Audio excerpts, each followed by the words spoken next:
we can see, a robot may be able to detect emotion signal, assist people in distress, and support human welfare. So in this sense, artificial compassion may function as a useful technological tool. Okay. So I think my speech will not be deny the value of robot. I just want to make a further reflection from Buddhist philosophy, especially Buddhist ethics. So I also believe that robot can help the human in the future. We can see, robot may be able to detect emotion signal, assist people in distress, and support human welfare. So in this sense, artificial compassion may function as a useful technological tool. Okay. So I think my speech will not be deny the value of robot. I just want to make a further reflection from Buddhist philosophy, especially Buddhist ethics. So I also believe that robot can help the human in the future. You can see a robot may be able to detect a motion signal, assist people in distress, and support human welfare. So in this sense, artificial compassion may function as a useful technological tool. I think my speech will not deny the value of robots. I just want to make a fuller reflection from Buddhist philosophy, especially Buddhist essence. I also believe that robots can help humans in the future. 我们可以看到，机器人可能能够检测情绪信号，帮助处于困境中的人，并支持人类的福祉。从这个意义上说，人工同情可能作为一种有用的技术工具发挥作用。我认为我的演讲并不会否认机器人的价值，我只是想从佛教哲学，特别是佛教的本质出发，进行更全面的反思。我也相信机器人在未来能够帮助人类。Alright, let's move on to the main discussion. I find it difficult to listen, not only because of the background noise, but also because the speaker's native language appears to be Chinese, and he is required to speak in English. This situation occurs quite frequently in many conferences or discussions, as it is currently very difficult to find skilled interpreters for technical presentations, particularly those related to Buddhism. Naturally, when discussing AI in the context of Buddhism, we encounter both complex AI concepts and Buddhist teachings. If you try to find a qualified interpreter, it is likely that securing one in time before the event begins would be quite difficult. That is often the case, and even if an interpreter can be found, the process tends to be costly and inconvenient. So, what would be the simplest way to address this issue? It's best to ask the speaker to communicate in English most of the time. Fortunately, this speaker's English is quite proficient. I think the lack of clarity is due to the background noise. However, compared to how he speaks Mandarin, his Mandarin would likely be much clearer if he were given the opportunity to speak in it. In any case, to help improve understanding, there are several methods that technology providers commonly offer. The first method is what we refer to as subtitles or captions. I've heard that some students use devices to generate subtitles during lectures to help them better understand the material. Does anyone here still have this device? It seems you don't need or use it anymore, right? I was informed that, a few years ago, many students used devices that allowed them to view subtitles or captions in real time while lecturers were teaching. Perhaps your English has improved significantly, so you feel confident that you no longer need to rely on that method. Or maybe that device is handling it. Anyway, regarding subtitles, the issue with real-time ones is that they move too quickly. So it can be quite challenging for you to fully understand everything. To further assist you, there is a feature known as voiceover, also referred to as dubbing. This means the system also reads the text aloud for you, allowing you to both watch the subtitles and listen simultaneously. By listening, you might be able to grasp a bit more of the content. Does that sound right? If you can listen while watching the subtitles, does that make it better? Since this is a voiceover, it's usually free from background noise, making the sound clean and clear. That's why it's better than a live event, which can be somewhat noisy. And finally, what's the last one? Rather than providing English subtitles or an English voiceover, it is fully translated into Mandarin.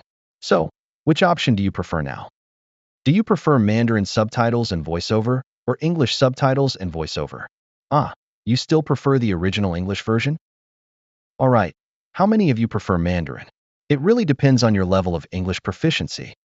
If your English proficiency isn't very strong, you would probably prefer listening in your preferred language, as I mentioned earlier. This shows how technology can assist you, as an audience member, in understanding a presentation. As for the presenter or speaker, I don't really need any of this technology because I simply speak naturally. However, if possible, let me speak in the language in which I'm more proficient. In the next part of the video, you'll see what I mean. However, the speaker is highly proficient at delivering presentations in Chinese. We asked him to speak in English. 那因为在全球化的浪潮底下，我们难免的会遇到所谓的AI 的问题。那跟未来我们台湾步入，或者是步入其他的国家也是哈，全世界的某些的国度里面，他们面临到跟台湾一样的问题，步入到高龄化社会。那在步入到高龄化社会，其实我们各种的资源。其实如果能够妥善的发展 AI， 那可能会帮助我们去解决若干的问题。但是 AI 的发展呢，在世俗文化里面，它其实有两个面向。在我的这一篇论文里面呢，其实就是从这两个面向去思考。第一个面向呢是辅助性，第二个面向是破坏性。那辅助性通常我们会从，比如说我们从大家可能熟悉的达文西手背，在医疗照护。乃至于未来可能在社会工作有陪伴机器人等等，好的这些辅助性，更不要说是在工业商业方面的辅助性。但是呢，破坏性是什么？破坏性其实我们看下一张图，我们就可以看到，左边呢大家知道 R2D2 对不对？星际大战，好，这个是辅助性，因为它来拯救地球人。好，那右边呢，魔鬼终结者，其实就是我们人类对机器人最大的害怕。它会不会侵犯到我们人既有的生存的权利？好。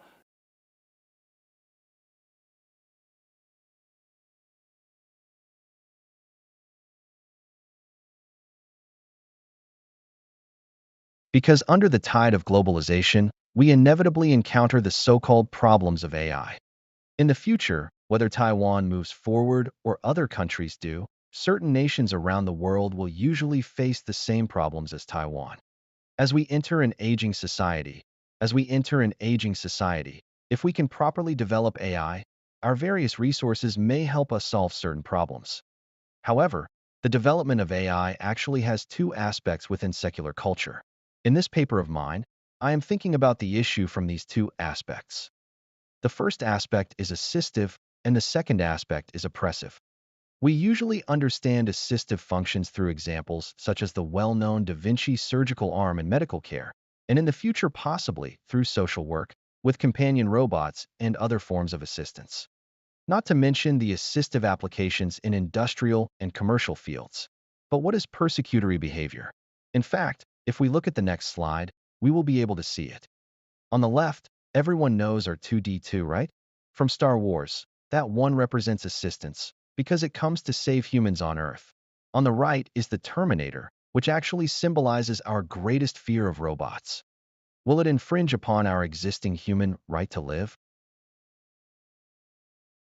That's essentially what I just suggested. The speakers communicate in their native language or whichever language they are more proficient in. This presenter primarily speaks Mandarin, and the audience can choose to listen in their preferred language. So naturally, if you prefer Mandarin, that works perfectly. The speakers are communicating in your language. If not, the system will automatically translate it into other languages for those who do not understand Mandarin. In this case, the second part is essentially in English. So what do you think about that arrangement? Would you prefer the first option, where we do our best to help the audience understand the speaker's English presentation, or the second option, where the speaker presents in Chinese and the AI translates it into other languages? So you prefer the second option. This is part of my survey. If you choose the second option, then we can move forward, as that is essentially the system we plan to use. And you will be using it in the lab as well. So over the next few days, or perhaps 1 to 2 weeks, you will continue focusing diligently on this aspect. So make sure you choose the second option. Otherwise, it may not be reasonable for you to proceed with these activities. As I've mentioned several times, the system is called Sister Chadi. There is a reason behind this name, but explaining it would take too long, so I'll leave it aside for now. But if you genuinely want to understand why we named it Sister Jati, we can dedicate a separate session of a few hours to discuss it in detail. Okay, so it's essentially an AI-powered video translation system that provides you with subtitles. If you've carefully watched the previous videos, you may notice that the subtitles generated differ slightly from those typically seen on YouTube or other platforms, as they form complete sentences with smooth continuity between segments. That aspect is crucial for effectively understanding a speech. Why do most other systems struggle to make their subtitles easy to read? This is because they typically capture only brief segments of the speech and then attempt to transcribe and translate them. If the segment is too short and doesn't form a complete sentence, even the most advanced AI cannot provide an accurate translation. That is why it becomes not only difficult to read the subtitles, but also challenging to understand them when each subtitle segment is too short. It doesn't mean the subtitle itself is short. What really matters is whether each subtitle maintains continuity. In our system, we strive to maintain continuity by capturing the complete sentence first, then translating it and dividing it into smaller segments to display as subtitles. That makes a significant difference. The quality of subtitles also depends on the speaker. For example, speakers like me often make grammatical mistakes when speaking English. Or I might not always select the most appropriate English words to express the content I want to convey. It would be even better if the AI could process the sentence and refine it as well. Okay, I believe this process of refinement or enhancement is becoming common everywhere now. When you take a picture, it suddenly becomes remarkably beautiful. It's truly beautiful. That's because AI has become highly capable of performing tasks like this, enhancing and refining whatever is given to it. Similarly, any transcribed sentence can be passed to the AI for processing. Of course, the AI can enhance it, making it clearer and much easier for you to understand. Therefore, we should utilize this advantage of AI when preparing subtitles, ensuring not only clarity, but also that the context is sufficiently comprehensive. When it comes to translation, if you start with a complete and well-formed sentence, the result will naturally be much better than translating only a fragment of a sentence. In this way, they indirectly improve the translation as well as the voiceover. If the sentence is complete, the voiceover will sound different compared to pronouncing only part of the sentence without continuity. You can listen and understand. The voice does not sound natural. All these are important factors to consider when using AI to deliver a speech translation. All right, this outlines the general flow of Sister Jati and how it functions in real life when used for AI-based interpretation. The first step is when the speaker begins talking, you need to start the live stream. Without live streaming the audio, the computer won't be able to process it. That's what I'm demonstrating to you now. You should now be able to see everything clearly in your live stream. If I want, I can adjust the live stream to capture the entire stage. I'll show you how to do that later. I just need to adjust the OBS settings slightly to capture the stage instead of my monitor screen. All right, the live streaming aspect is important. Everyone knows that live streaming has become quite stable thanks to the growth of e-commerce. Therefore, any device designed to deliver stable, clear, and fast live streaming should have no issues. Over the past decade or so, everyone has relied on this to generate significant income. Naturally, they will invest in enhancing and refining the live streaming system. It's also due to the advanced live streaming system, which allows us to develop a platform capable of performing real-time interpretation. Since the first stage is already managed by live streaming, capturing the speech and transmitting it to your processor, the next step is for your processor to handle the processing tasks. Essentially, take the live-streamed video, divide it into segments, transcribe the spoken content, translate it, create a matching voiceover, and then merge everything into a new video. For what purpose? To be streamed live once more. Therefore, to deliver this translated video to all viewers, I simply need to demonstrate the live streaming system once more. That's exactly what I'm doing right now. I'm live streaming directly to your mobile devices. Later, I will demonstrate this 3-module system for performing live AI interpretation using Sister Chatty. Alright, when it comes to live streaming, I won't explain too much since most people are already familiar with it. However, the main element behind live streaming is the video or visual component. Without high-quality video technology, live streaming would not be possible. So I should discuss this briefly and introduce the video technology, which was previously referred to as multimedia. That is what I gained from my experience serving as the Dean of Research at Multimedia University. During my time there, we discussed multimedia every day, so much that I eventually grew tired of the topic. But in essence, it's simply about video. So what is video? Take a moment to watch and understand it, because familiarity with video is essential for working with my system. Let's begin by introducing video. All right, let's dive right in. Today, we're going to talk about something huge, a massive shift in how we all use the internet, the absolutely unstoppable rise of video. So have you noticed this? You open up any app, you're scrolling through a website, and bam, everything is moving. Everything is talking to you. I promise, it's not just you. It feels like the entire internet is just turning into video. So what's the deal? Why is this happening? Well, here's the thing. Video isn't just one of the options anymore. It's quickly becoming the default language of the entire internet. Seriously, it's how we learn stuff, how we connect with people, even how we shop. And this wasn't some accident. It's a massive, fundamental change in how we all communicate online. Okay, so how did we get here? How did this mix of motion and sound totally take over our screens? Well, before we even touch on the tech side of things, it really starts with us. It starts with our own brains and why we find video just so captivating. Yeah, it really all boils down to the fact that video speaks a language our brains are just hardwired to understand. The power of video isn't just one single thing. It's a whole bunch of things working together, right? It's hitting us with sight, sound, and motion all at once. When you see someone's face or hear the tone in their voice, you build this sense of emotion and trust that, let's be honest, a wall of text just can't compete with. It helps us get the point way faster, and it also builds that feeling of connection, the stuff that real online communities are made of. And that really gets to the heart of it, the whole show, don't tell thing.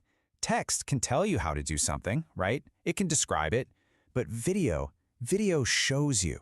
Just think about it. You're trying to cook a new recipe, or, I don't know, fix a leaky pipe. Reading instructions is one thing, but actually seeing the timing, seeing the exact movement, all those little visual cues make it so much easier to understand. It's just more direct. Okay, so we've established that video has this natural, built-in advantage. It just connects with us. But that's really only half the story. Now we need to look at the powerful engines that took that natural appeal and just put it on steroids. These are the systems that made video unstoppable. And the biggest engine of them all? The algorithm. I mean, think about it.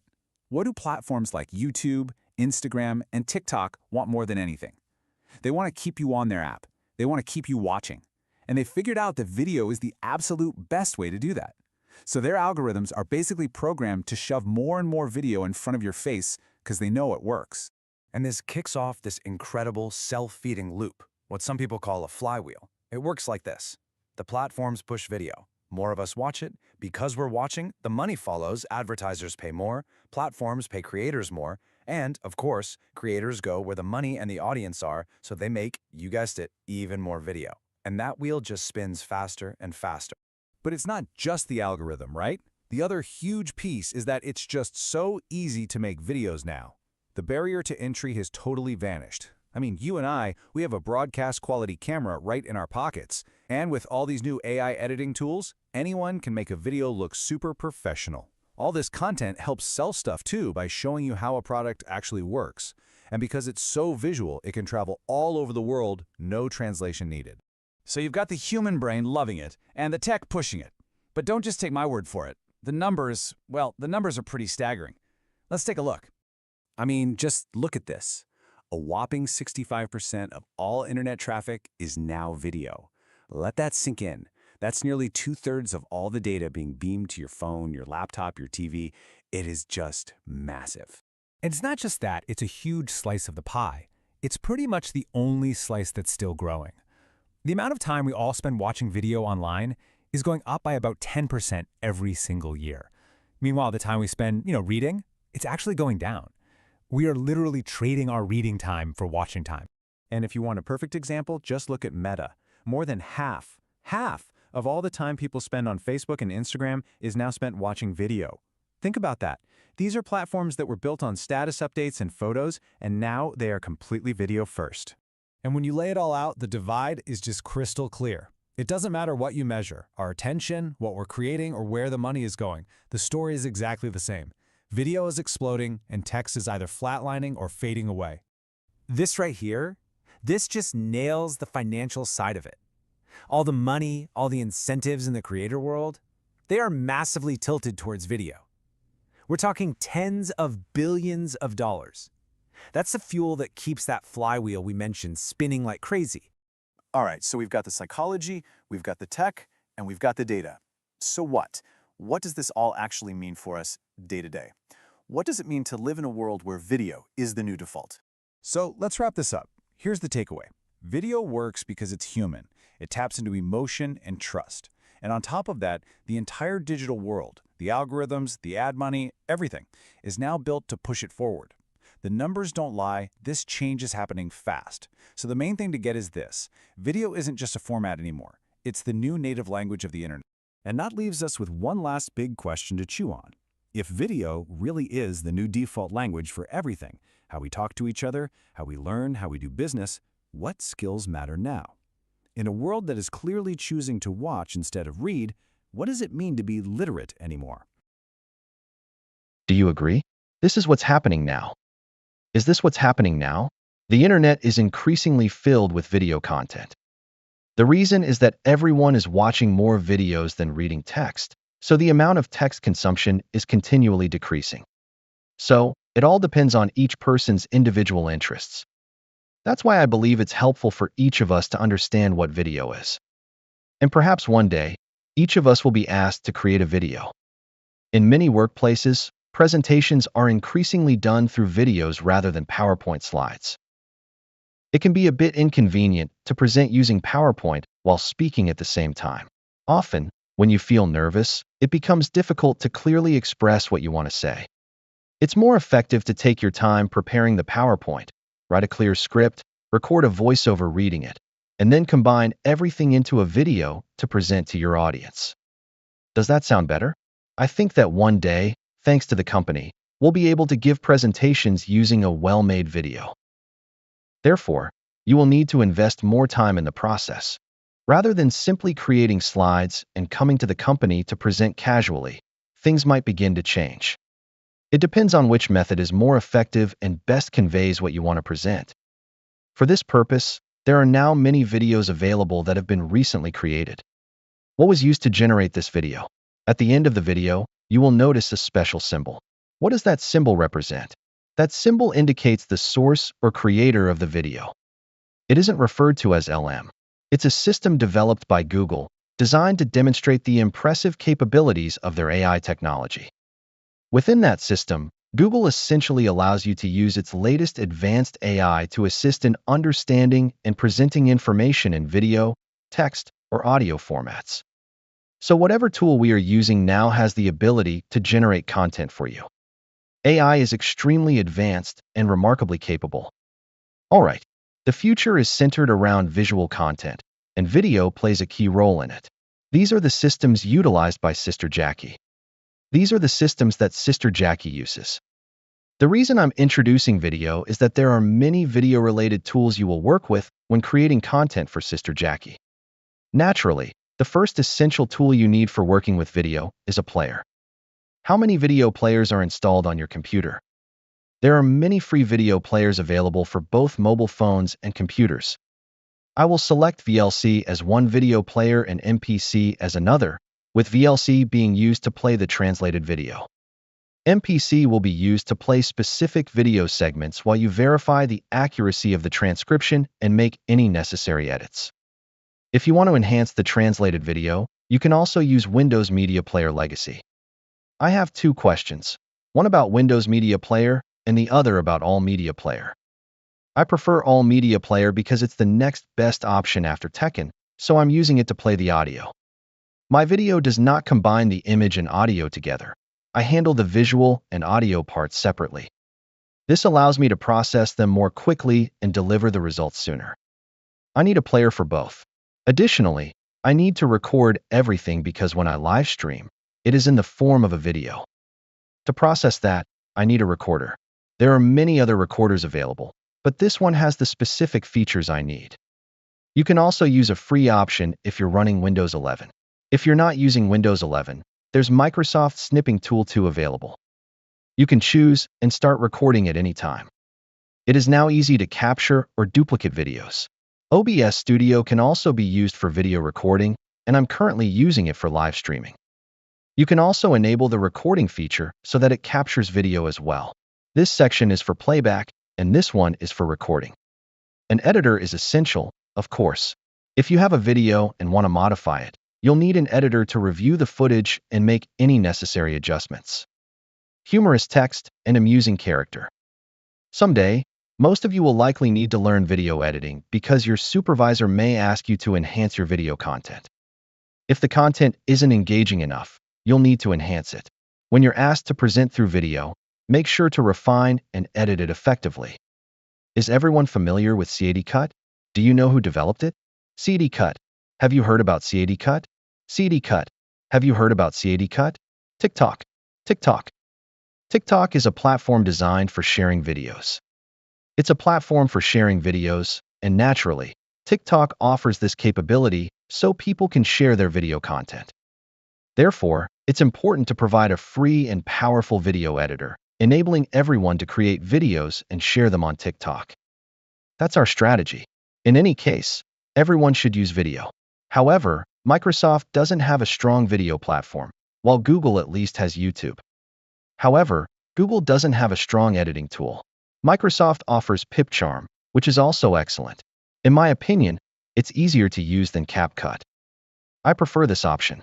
Of course, the easiest one to use is Movavi, although it requires payment since it's not free. Now, regarding social media. Alright, you have platforms available for publishing your media content for everyone to watch. Over the past 10 years, all social media companies have become very successful. Platforms like Facebook, YouTube, and Google host numerous free videos uploaded by users, which they often utilize for various advertising purposes. It's not truly free. They rely on your trust when you advertise on their platforms. They gain value from the content while users trust the advertisements displayed. People trust the advertisements, which is why those companies have become so prosperous. They essentially have very little to risk. You have major platforms like Facebook and YouTube, along with many other similar services. Alright, that sums up the concept of social media. To share your video on social media through live streaming, you need appropriate live streaming software. I'm currently using OBS Studio for live streaming, and it works exceptionally well. Of course, you can also provide support through a video conferencing platform, which is quite effective. Examples include Zoom, Meet, or VOV.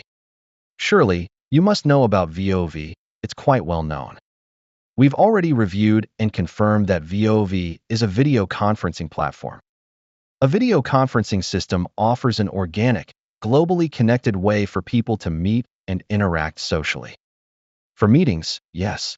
Since I'm in China, I'm not sure whether services like Google Meet or Microsoft Teams are accessible. Anyway, this facility has been stable for many years, so perhaps now is a good time for us to highlight its strengths. Showcasing products is a key part of all e-commerce platforms, including those like Alibaba and others. You can see how impressive their videos are. You can explore the product anywhere you prefer to understand it better. However, as I mentioned, It's not limited to business purposes. Training and education may not be very intensive at the moment, but soon, you'll likely spend about 70% of your learning time watching videos, no matter where you study. Now, online platforms are almost entirely video-based. In physical learning institutions like USM, perhaps I'm one of the few emphasizing the use of video. In other lectures, you will probably still be listening to the instructor. I am as capable as you, but soon all lecturers will have access to AI tools that allow them to create videos quickly. Soon, they will be like me, using videos everywhere. Since I won't need to speak directly, the video will convey my message for me. Training and education will follow the same approach for all organizations as well. Certainly, the training department will focus heavily on video content, as once it is created, it can be reused indefinitely. When using a trainer, they must be present each time to conduct the teaching. I am confident that soon, videos will be used throughout the company. It's wise to get ready for this shift, as marketing and sales will both be equally impacted. Do you understand that this applies to internal communication as well? If there's something you need to communicate within your organization, soon everyone will be sharing and using videos, reducing the need for frequent meetings. Simply share a video, and everyone will clearly understand what you want to convey. Before we take a break, I'll show you another video to see if you can understand its content. Your grandchildren will be the last generation to read and write. I know that sounds strange, almost unthinkable. Text is everywhere around us. We use it hundreds of times every single day, and it's woven into the fabric of our daily lives. But today, I'm going to make the case that humanity's relentless pursuit of better ways to convey ideas and preserve knowledge doesn't end with text. I think we're at the dawn of a new era of AI-enabled communication. And I think that future generations will slowly replace text with more intuitive forms of communication, like audio, video, and eventually immersive technologies. And one day, I think we'll look back at reading and writing as historical artifacts, like we do with papyrus scrolls, or hieroglyphs, or cave paintings. Don't get me wrong, I love reading. This is not a personal vendetta against text. Some of my fondest memories is walking around my local library back in Copenhagen, that you're seeing behind me here, picking out all kinds of books, mostly science fiction books, returning home to read them, so I could go back there again and pick out the next set of exciting books to read. I love disappearing into these worlds that were different than the physical world around me. And that, of course, only was amplified when I discovered the internet at around 10 years old, which opened up an entirely new world of ideas, of music, and people. On the internet, information was free, and I saw firsthand how technology didn't just change the distribution of content, it changed the content in itself. The difference between a lively forum and a book is massive, right? A blog and a newspaper, and so on. The video is in English and discusses the topic of video, but it uses highly polished language and several terms that might be unfamiliar to you. That's why it can sometimes be challenging for us to understand a presentation when the English used is exceptionally advanced. All right, you may now take a break. When you return, I'll show you the translation of this short video in any language you prefer. Simply make your choice, and I'll use my system to translate it instantly so you can better understand its content. Whenever you come across a presentation by an English speaker that uses many complex terms and you find it difficult to fully grasp, that's a good time to have it translated into your preferred language for easier understanding. All right, I'll take care of it once you finish your break.